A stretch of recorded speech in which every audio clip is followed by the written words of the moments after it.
Good morning, ladies and gentlemen. Happy Tuesday to you all. Just a reminder, we're on the homeroom schedule. So after period 3, you will be going to homeroom. As we're getting started here, I'm just quickly taking attendance. I'm going to go ahead and share my screen. And I've got a question here for you to answer. So go ahead and just answer this in the chat function if you could. Do you think the spread of Christianity, how do you think the spread of Christianity affected the Roman Empire? In a good way or a bad way? Okay, and maybe why? No right or wrong answers here. We haven't talked about it yet. Just curious what you think.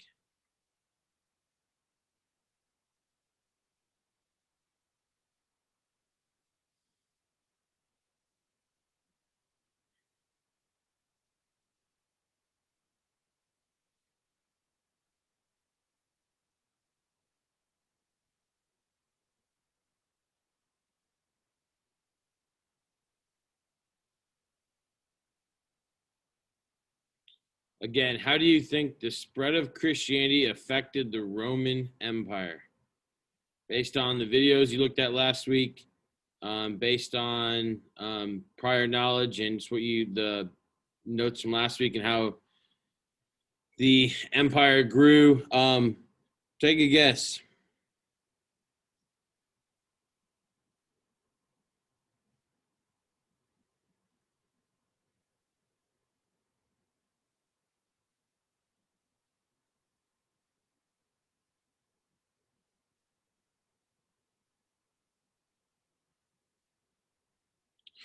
All right, let's see if we get more. All right, we got a couple of responses here. I felt like it was offensive because Christians refused to worship the gods and emperors. That's correct, Zariah. Good job. I think it negatively affected the Roman Empire because many emperors killed the Christians. Yeah. So you guys understand that at first Christians were not liked by the Romans because the Romans were so successful that they didn't think that they needed Christianity, and they had their own set of gods, and the emperor liked to be worshipped like a god also. Awesome. Good. Luke and Zariah, you guys get a check mark for the day. Those were good answers. Make sure. Ian said, I think the spread of Christianity negatively affected the Roman Empire because Christians rebelled against traditional Romans. That's correct. Okay. All right, we're going to move on here. I'm just going to try to go quickly today, like I said, to respect your time and to make sure that we can get through this, as I'm sure you guys have stuff going on in all of your classes, okay? So here's a reminder for you. You can either write stuff down or you can just watch the screen, and these notes are on Canvas under module for the week number 10, or you can print it off if you want to. It's up to you, okay? But you'll have these in front of you. You know, you can pull them up on the computer. So either way you want to do it, okay? All right, so moving on here. Actually, if I press share this, oh, that's not what I wanted. Sorry about that. Moving on. Totally pressed the wrong button there.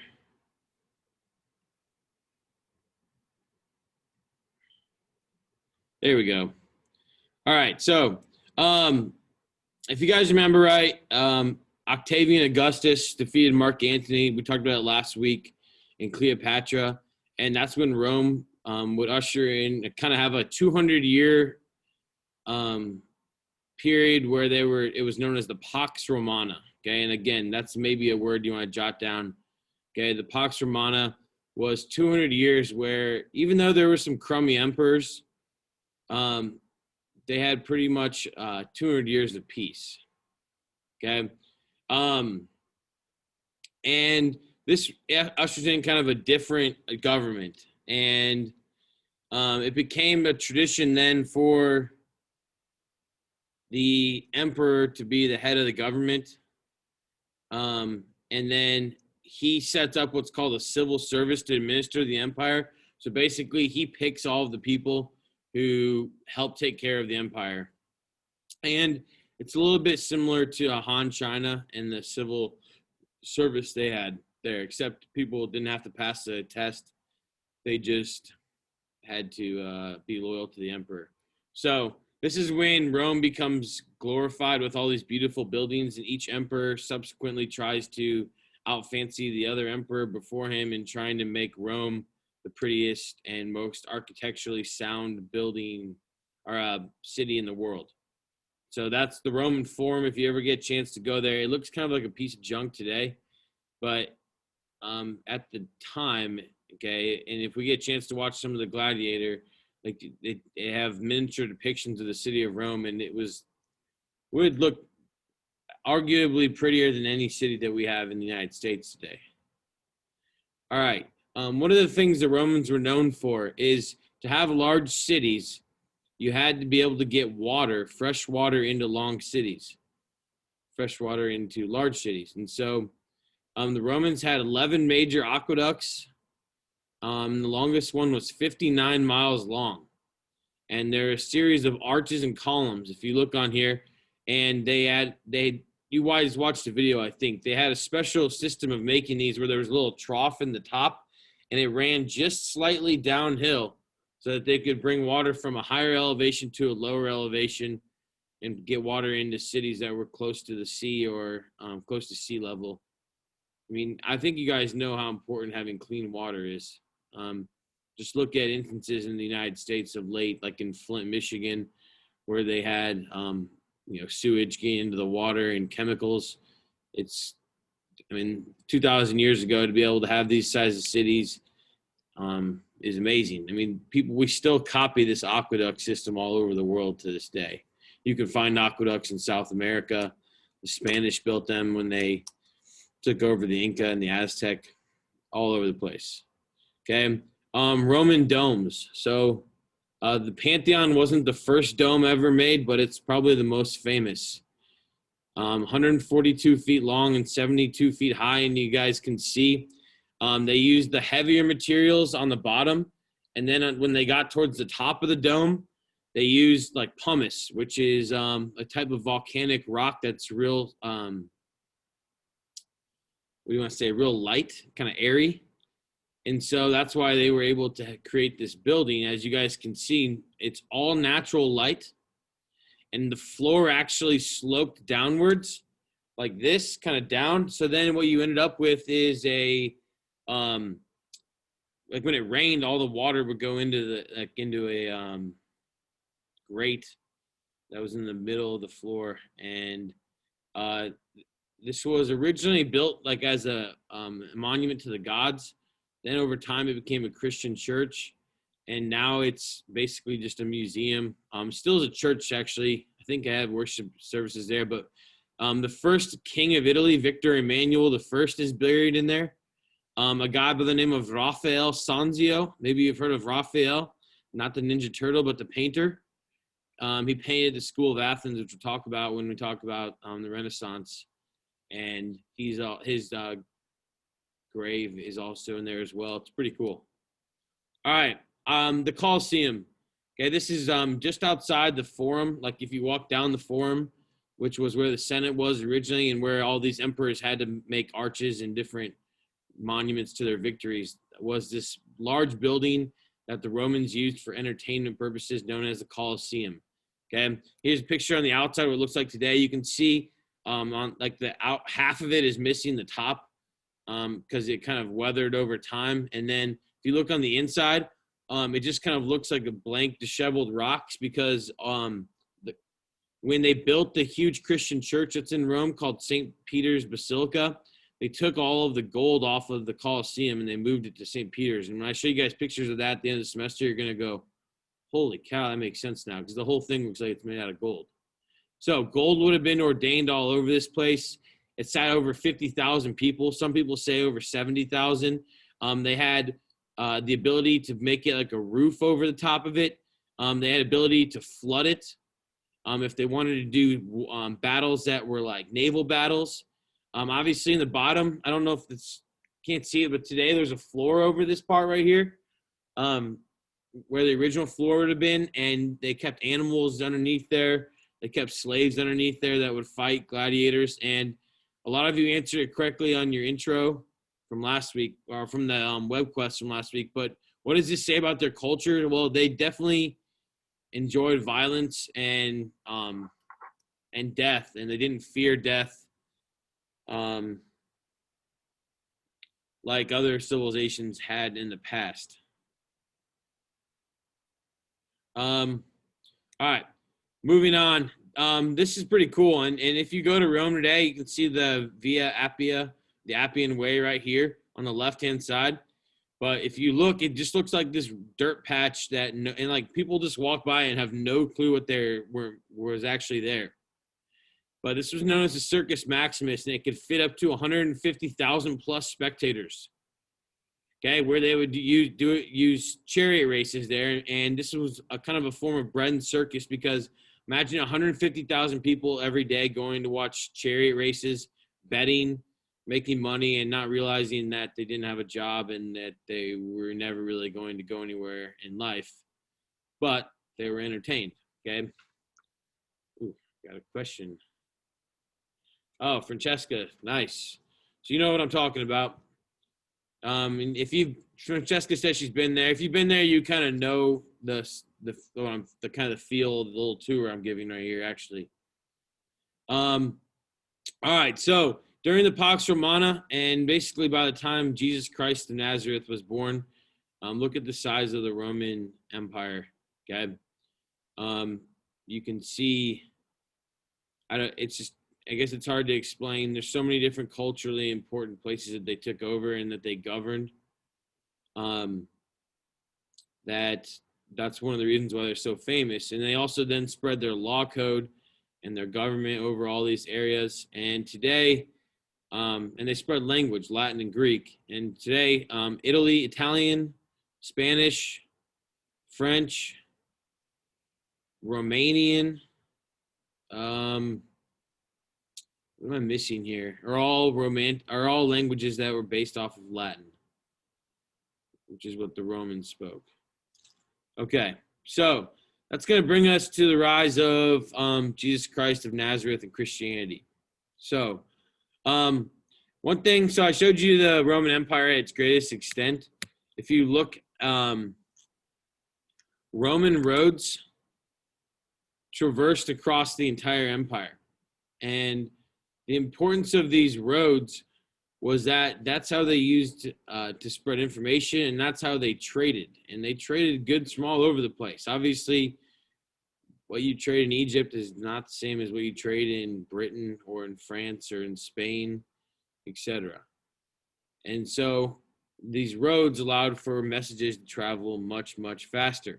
That's going to aid in the spread of Christianity. Okay, let's talk about just kind of the basics of Christianity. All right, we already talked about the Pax Romana, but in this distant corner, down on the bottom right-hand side of the Mediterranean Sea, that's going to be southeast side, was a city called Jerusalem. Okay, this was the capital city of the Israelites. And you can see the towns around it. This was Bethlehem, which was close to Jerusalem. Now, in 67 BC, the Romans conquered the province that they called Judea. And this province is modern day Israel, and this is where most of the Jews lived. Now, the Romans told the Jews that you can worship your one God, but you need to pay taxes to us. Okay, and so they were okay with it, but they still were convinced that a Messiah was going to come. Messiah is another word for Savior. And so, convinced that a Messiah is going to come, the Christians, or not the Christians, there's no Christians, sorry, at the time, it's the Jews, they were ruled by the Romans, but they weren't super happy about it. Okay? Insert Jesus Christ of Nazareth. Okay? There's proof that shows that this person lived, but that he died a common death in the Roman Empire. Born around 4 BC in Bethlehem, which was part of Judea, which was part of the Roman Empire. He was Jewish.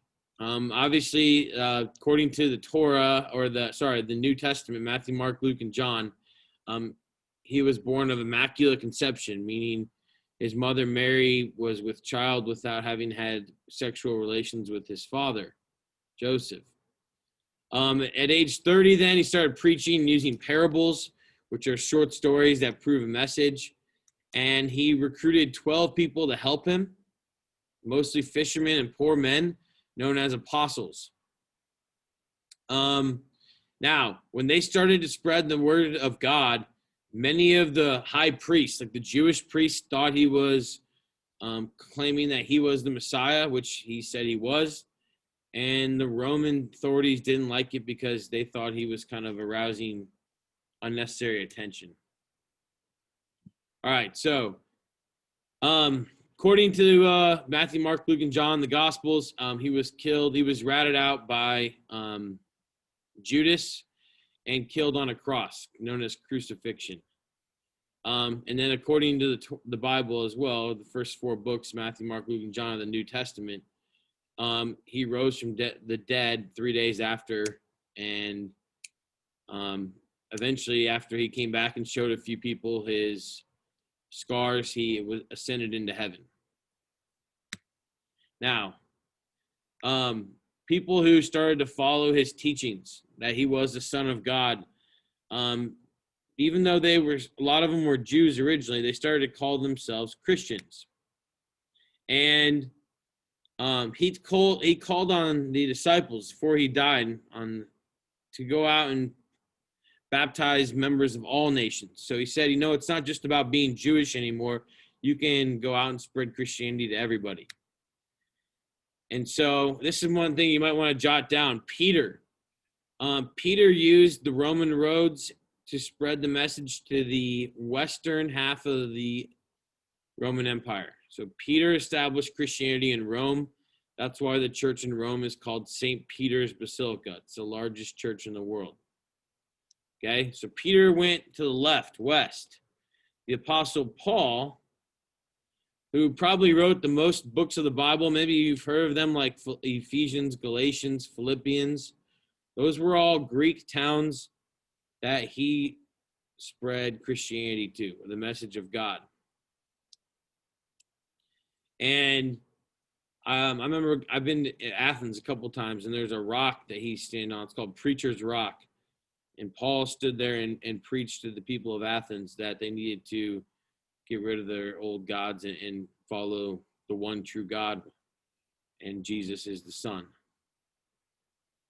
Okay, so it spread pretty quickly throughout the Mediterranean, almost identical to where Roman roads were. Okay, all of the letters of Peter and Paul, and then Matthew, Mark, Luke, and John became the New Testament, and they became kind of the new part of what they call the Bible. So the Old Testament is the story of the Jews, and that's what's in the Torah also.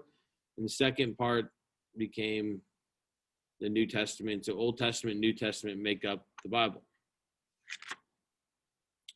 All right. Trying to go as fast as I can here just to help you guys with time. So basically the Romans didn't tolerate this because they didn't think they needed to. And so as Luke, I think, said, and Ian and Zariah, because early Christians in these cities wouldn't sacrifice animals to the Roman gods or the emperors. A lot of emperors used them as scapegoats, like Nero used them as torches. And so a lot of these early Christians became what we call martyrs, martyrs, people who die for their beliefs. Okay, but over time, as the Roman Empire started to go down and get worse, people started to look for answers, and that's when people started to convert to Christianity secretly because they realized that they weren't being taken care of by the Roman Empire. And so the fact that people of all walks of life, whether you're rich, poor, whether you were from Africa or from the Middle East or from Britain, you were accepted as a Christian. You didn't have to be just Jewish. And so that was a big deal. All right. We're going to look at two more things here. Okay. All right. So it was the Emperor Constantine in 312 CE, who was facing a battle. Basically, Rome was being invaded. And at the Battle of Milvian Bridge, it was said that he went to bed at night and he looked up in the sky and he saw a large white gold cross that said, "In hoc signo vinces," which is the Latin word for "by this sign you will conquer." And it's from there on that Constantine converted to Christianity. They won the battle. And if you've ever been to the Pope's house in Rome,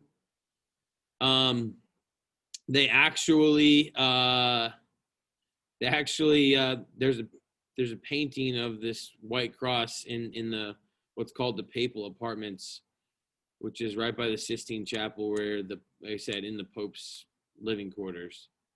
And so Constantine in 313 CE made Christianity legal, and Edict of Milan said that basically Roman citizens were free to worship whatever they wanted, including Christianity. And then it was Emperor Theodosius that said it was going to be legal or Christianity was the official religion. Now, most of you can put together this kind of ends the fabric of the empire, because they were so weak and needed answers and help that they turned to Christianity instead of their own thoughts, their own beliefs, which was their own gods, and the fact that the emperor was a god. Okay, and so they abandoned this, and this is going to lead to people being more loyal to the church and this new Christian church than the actual empire and government itself. All right, so one more thing that I wanted to show you is the structure of the church then, like the actual church itself right here, is almost identical to the structure of the Roman Empire. Okay, so the Pope or the Patriarch is essentially almost like the exact same thing as the Emperor. The bishop was like the same thing as a praetor, which was like a governor. And then from there, you had a diocese, which was like a small community. It had a priest and a church. And so the structure of the Catholic Church was very similar to the structure of the Roman Empire. The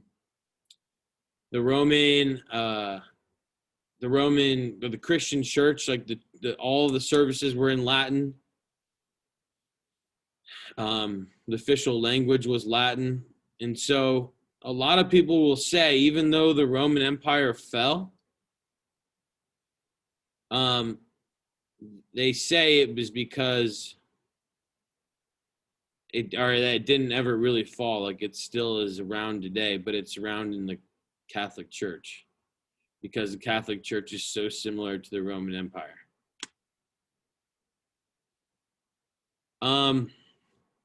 Okay. That was that's pretty intense, like 20-25 minutes right there. I think I'm going to stop there. I'm going to end with this question. If I can get a couple people to respond, I'm curious what you guys picked up.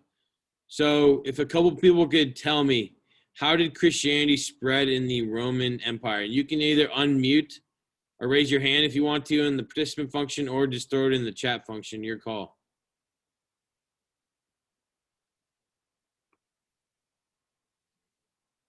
How did Christianity spread in the Roman Empire?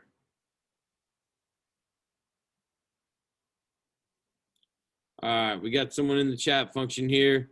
Through trade routes. That's one way for sure. Good. Anybody else? All right, through Jesus and the fact that his disciples spread the word, or were called to spread the word after he died. Peter, who spread it to the largest city in the known world at that time, which was Western Rome. Disciples. Trade routes and disciples. Good. Roads, remember, were important. Trade routes. So, All right, you guys got the point. I mean, Christianity today has 2.3 billion followers. It's by far the largest religion in the world. I mean, it's not the fastest growing, Islam is, but it definitely, like I said, is very popular today and is the most practiced religion in the United States also. All right, here's what I want to do with you guys. I've got Fall of Rome, but there's no reason to try to do a doubler today. What I'm going to do tomorrow, just so you guys know, is I'm going to talk about the fall of the Roman Empire tomorrow. And then we'll take a group quiz tomorrow for your 9 weeks test, okay? Then you won't have to worry about a quiz on Friday. And then we'll go from there. And it'll be a little bit of a longer class period. But this gives you guys 19 minutes to either work on your intro to finish it. I bet I went over half the answers right there today. Or the quiz is going to be open for the whole group. Someone asked, like, the whole group's going to take it. Like, there's not going to be a lot of pressure on anybody. Trust me. It'll be open note too. Yeah. All right. So here's what I want to do. You guys were good today. Great. For some reason of my 3 classes, you're the class that responds the most. So I'm happy about that. But I'm going to let you go unless you have questions about missing assignments or anything about the current event. You guys are free to go work on your intro or your current event. Okay. Thanks again for participating today. Thank you. Thank you.